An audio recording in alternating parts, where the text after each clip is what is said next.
Hindi na natin kakayanin ang 3 taon pa. Bagsak ang dolyar, ang ekonomiya, ang turismo. Lahat ng presyo ng bilihin mahal. Hindi natin kakayanin ito, hindi tayo lalagpas ng 1 taon.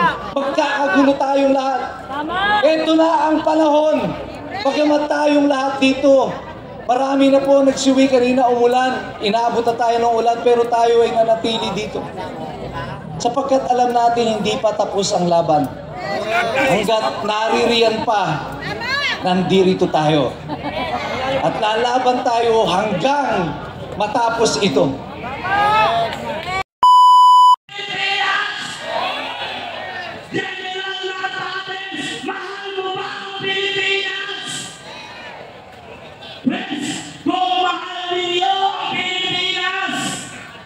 Sumama kayo, mag-isa kayo sa panawagan ng taong bayan. Pakinggan ninyo ang boses ng ordinaryong Pilipino na sumisigaw na tama na, wakasan na ang korupsyon na nangyayari sa ating bansa. Ang sabi nila, pag nagsigaw daw tayo ng Marcos resign, ikukulong tayo. Ang sagot ko, tayo ba ang nagnakaw? Sino ang dapat ikulong? BBM! Ang magnanakaw. Hindi tayo nag-destabilize ng bansa. Ang tunay na sumisira ng bansa natin ay walang iba kung hindi ang mga politikong magnanakaw.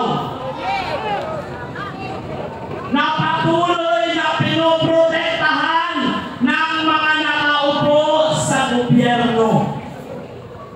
Tandaan po natin, ang ating panawagan ay wakasan ang korupsyon at hindi tayo mapipigilan sumigaw ng Marcos resign!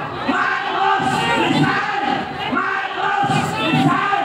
Sapagkat mula pa noong September 15 ay yan na po ang aming panawagan. Hanggang ngayon, hindi pa kami uuwi, magdadalawang buwan na. Hindi kami uuwi hanggat walang bumababa. Hindi kami uuwi hanggat walang nakukulong na politikong magnanakaw. Dahil ang mga politikong magnanakaw na yan, wala nang ginawa kundi pahirapan ang katulad natin mga ordinaryong Pilipino. Habang ang mga kamag-anak nila wala nang ginawa kundi magpayaman na magpayaman. Kaya ang aking panawagan, sana ito pa rin ng kasundaluhan at kapulisan ang kanilang sinumpang salaysay na protektahan ang taong bayan at i-preserve ang konstitusyon. Protect the Filipino people, not to protect the corrupt politicians. Huwag protektahan ang mga magnanakaw na politiko. Pero ito ang isang challenge ko sa kanila. Kung hindi ninyo kayang kapanan ang inyong sinumpang salaysay, bumaba kayo at hayaan ninyo ang mga ordinaryong Pilipino na magpanagot sa mga magnanakaw na politiko. Sapagkat tayo, taxes natin ang kanilang kinakain, sinisweldo. Dugot pawis natin bago pa man mapunta sa atin ang ating sweldo ay kinakaltas na ang ating mga taxes na ninanakaw ng mga politiko. Kaya sana sa mga mataas-taasan dyan sa mga general, gamitin ang puso, huwag ang utak at kamay para kumangkam ng kaban ng bayan na nagpapahirap sa ordinaryong Pilipino. Panindigan ninyo, pakita ninyo ang tapang ninyo sa pagmamahal sa ilang bayan, huwag sa pagmamahal sa kaban ng bayan. Yun lamang po, maraming salamat at mabuhay ang bansang maiso. Sa mga kapatid natin Muslim, magandang hapon po sa mga sambayanang Pilipino po. Ako po ay isang mula sa Farmers Representative po ng BARM. Council of Leader po sa Mindanao. Bilang magsasaka po, ang sa amin po mga magsasaka, ipinapaabot natin sa sambayan ng Pilipino ang hinahin natin na tayo ay mga magsasaka. Hirap na tayo. Lubog na tayo sa baha. Andyan ba yung korupsyon? Lubog na rin tayo sa utang ng dahilan na hindi kami makakabangon. Mga anak namin, nahihirapan sila sa pag-aaral nila. Kaya ninanakaw pa ang kaban ng bayan na ilang tao lang ang nakikinabang. Mga kapatid ko, sambayan ng Pilipino at mga kasandarawan at mga kapulisan natin ay kayo hindi namin kalaban. Hindi namin kayo kalaban. Bagkus kayo ay kakampi namin dahil nanumpa kayo na ipagtanggol ninyo ang karapatan ng bawat Pilipino. Ipagtanggol ninyo ang batas ng Pilipinas. Ipagtanggol ninyo ang sovereignty ng Pilipinas. Sana po, ito ng panahon. Takpin ninyo, hulihin ninyo, ikulong ninyo ang mga magnanakaw dahil kayo ang binigyan ng otoridad upang takpin sila pagpanahutin sa batas dahil yan ang tungkulin na pinanumpaan ninyo bilang mga sundalo at lahat ng batas. Mga kapatid, sawang-sawa na kami, hirap na kami sa pagtatanim ng palay, pagtatanim ng niyog, mga gulayan, upang makabili kami na mga pagkain na itinda para makabayad din kami ng mga taksis na siya na ang ginagamit ng ating pamahalaan. Ngayon niyanakaw lang. Tingnan ninyo ang flood control. Yan ang dahilan kung bakit lumubog ang mga sakahan namin. Dahil sa mga proyekto na hindi standard kundi substandard, ninanakaw pa ang kaban ng bayan. Mga kapatid, kung tayo gusto natin ang pagbabago, magkakaisa tayo, magtulungan tayo, iaon natin ang Pilipinas sa pamamagitan ng batas natin, sa pamamagitan ng ating kasundaluhan at kapulisan. Kayo ay nasahanay ng tama, kayo ay napagkatupad ng batas. Tulungan ninyo sa bayan ng Pilipinas, tulungan yung Pilipinas upang makahon sa kahirapan dahil kayo ang sinasandalan ng sambayanan. At magandang hapon po, maraming salamat sa inyong lahat. Magandang gabi po sa inyong lahat. Magandang gabi po sa inyong lahat. Okay pa ba kayo dyan? O sige, tingnan natin kung okay pa kayo. Mabuhay ang Pilipino! Mabuhay ang Pilipinas! Mabuhay! Alright. Buhay ang Pilipino! Maraming buhayo! Tanong ko sa inyo, tanga ba ang Pilipino? Hindi ko matinig. Tanga ba ang Pilipino? Pigi ba ang Pilipino? Tama yan. Sapagkat unang-una sasabihin ko sa inyo, tinatakot nila ang mga gustong magsalita. Tinatakot nila ang mga gustong lumaban. Kinakasuhan nila yung mga lumalaban para sa taong bayan, pero yung mga dapat kasuhan, kinakalong nila. Sabi ko sa mga kasamahan natin, huwag kayong matakot dahil tayong lahat may karapatang magsalita. Tama. Lahat tayo may karapatang lumaban. Lahat tayo may karapatang manindigan. Bakit tayo nandito? Para sa katotohanan, para sa pananagutan. Ako, para sa mga batang nalunod sa baha na walang laban dahil sa kasakiman. Yung mga ama na hindi na uuwi, yung mga kapatid na hindi na makikita muli, hindi nyo na madidinig, hindi nyo na mayayakap. Walang laban. Nandito ako para sa kanila, para ipaglaban sila katulad din lang ninyo. Pinapatahimik tayo. Niloloko tayo. Balikan natin yung sinabi ni Kong Mike tungkol kay Gutesa. Ngayong si Gutesa ay mayroon ng bagong salaysay. Wala na bang silbi ang una niyang salaysay? Armando, sir. Nasa probinsya. Mabisa pa po iyon. Hindi po yun nagbago. Kung ano yung una niyang sinabi, yun pa rin yun. Lalo na sinugundahan siya ni Saldico. Alright, corroborated yung kanyang statement. Natatakot na sila kaya ganyan na ang ginagawa nila. Ngayon, kaya sila dribble ng dribble para magawa nila yung pagtatakip na gusto nilang gawin. Bakit dribble? Merong pagdinig sa Senado. Merong pagdinig sa ICI. Pagkatapos niyan, may pagdinig din sa DOT, sa Department of Transportation, sa DPWH. Pagkatapos meron din, magkakaroon pa rin ng pagdinig sa Ombudsman bago sila makapag-file ng kaso. Ang haba ng dribble.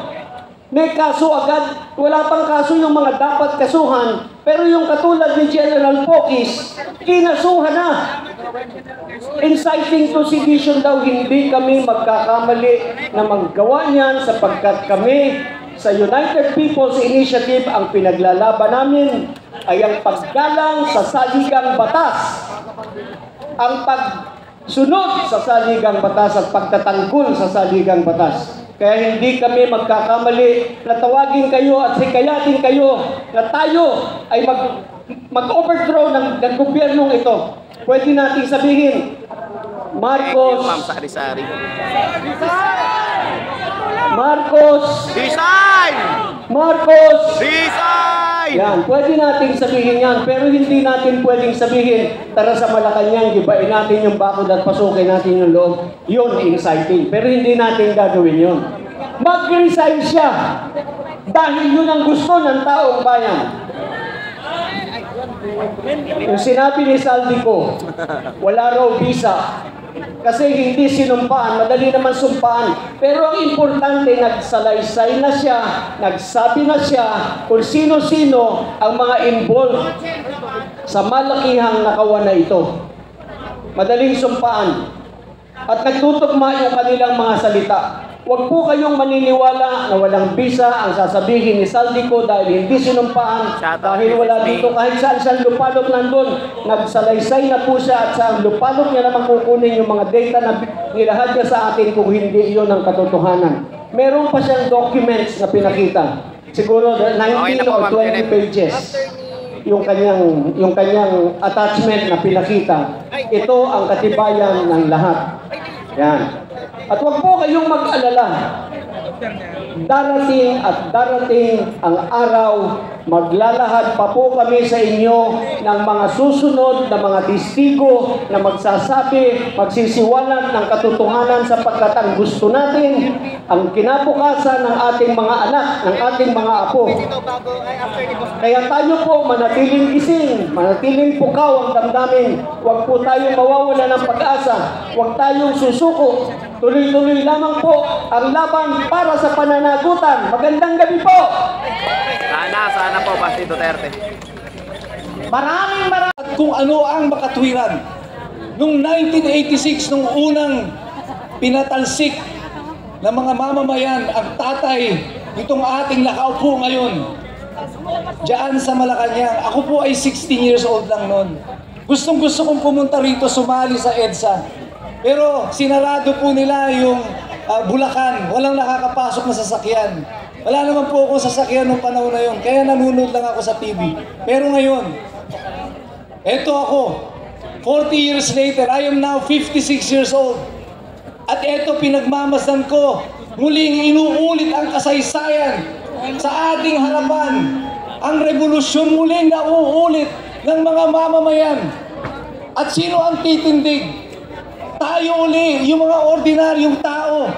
Kayo ng mga mamamayan, ang mga retired generals, ang lahat ng mga tao na narito sa mga probinsya na sumusuporta sa atin. Hindi na natin kakayanin ang 3 taon pa. Bagsak ang dolyar, ang ekonomiya, ang turismo, lahat ng presyo ng bilihin mahal. Hindi natin kakayanin ito, hindi tayo lalagpas ng 1 taon. Magkakagulo tayong lahat. Ito na ang panahon. Pagkamat tayong lahat dito, marami na po nagsiwi kanina, umulan. Inaabot na tayo ng ulan, pero tayo ay nanatili dito. Sapagkat alam natin hindi pa tapos ang laban. Hanggat naririyan pa, nandirito tayo. At lalaban tayo hanggang matapos ito. Noong 1896, nagumpisa po ang revolusyon ng Pilipinas. Si Andres Bonifacio tumindig sa liwasan, pinunit ang kanyang sedula. Hudyat ng revolusyon ng Pilipinas noon. At sa kanyang pagtataas ng kamay, isinaboy niya ang kanyang sedula at sinabi niya sa kanyang mga kababayan, ang kanyang hudyat, sugod. Ang sabi niya, sugod. Ngayon, uulitin natin yan. Sabi nila, konti na lang kayo. Sabi nila, hindi kayo tatagal. Sabi nila, mag-uuwian kayo. Sabi nila, mamamatay ang apoy sa puso ninyo. Sabi nila, bukas maghahanap kayo ng kakainin nyo. Makakalimutan nyo ang testimonya ni Connie Gutesa at ang lahat pa ng mga tao na lumalaban dito sa administrasyon na ito. Pero sabi natin, ang apoy sa puso natin hanggang ngayon lumalagablab. At sa aking hudyat, sa pagtataas ng aking kamay, sabay-sabay tayong sisigaw. Kaya ba natin yun? Ang isisigaw natin sa pagtaas ko ng aking kamay, sugod. Sige nga, testing nga. 1, 2, 3. Sugod! Hindi po sogo ha. Sugod. At kapag sumigaw kayo ng sugod, kailangan yung talagang gigil na gigil kayo. Yung para bang nahuli nyo yung mister nyo papasok sa beer house. Hay! Nakita nyo yung nangutang sa inyo ng 10 taon na. Hindi kayo binabayaran. Biglang sumulpot. Diba? Yung utang mo! Ano, ganyan ang ating sigaw. Ulit, sabihin natin. 1, 2, 3. Sa aking hudyat, pag tinaas ko yung kamay ko, sabay-sabay tayong sisigaw ng Malacanang! Tagay lang. Malacanang, pakinggan nyo ang tinig ng mga taong inyong inapi na ginawa ninyong mga ulila sa kanilang ama na pinadala nyo sa ibang bansa. Ngayon, gabing ito, sumisigaw ang taong bayan! Sugod! Pakinggan nyo ang tinig ng mga taong inyong pinapatay, inyong inalipusta, ipinakulong. Ngayon, tumitindig dito sa EDSA, binabawi ang kapangyarihang ipinahiram sa inyo. Pakinggan nyo ang sigaw ng mamamayang Pilipino! Sugod! Magandang gabi po sa inyong lahat. Okay.